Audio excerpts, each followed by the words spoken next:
Libya থেকে ভূমধ্যসাগর পাড়ি দিয়ে ইউরোপে যাওয়ার পথটি বর্তমানে বিশ্বের অন্যতম বিপজ্জনক অভিবাসন রুট হিসেবে পরিচিত। উন্নত জীবনের আশায় হাজার হাজার মানুষ জীবনের ঝুঁকি নিয়ে এই পথে পা বাড়ালেও তারা প্রতিনিয়ত ভয়াবহ বিপদের সম্মুখীন হচ্ছেন।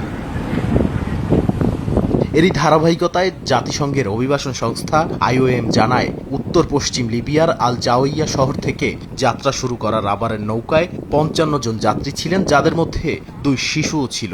যাত্রার প্রায় ৬ ঘন্টা পর নৌকাটিতে পানি ঢুকে সেটি ডুবে যায়। শুক্রবার লিবীয় কর্তৃপক্ষ মাত্র ২ নাইজেরীয় নারীকে জীবিত উদ্ধার করতে সক্ষম হয়।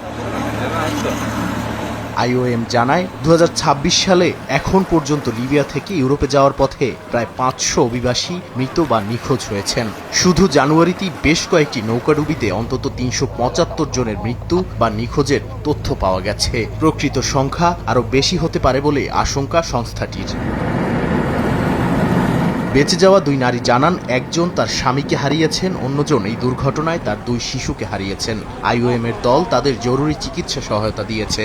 সংস্থাটি বলছে, শীতকালীন প্রতিকূল আবহাওয়া ও অনিরাপদ নৌযানের কারণে ভূমধ্যসাগর পাড়ি দিতে গিয়ে ঝুঁকি বহুগুণ বেড়ে যায়।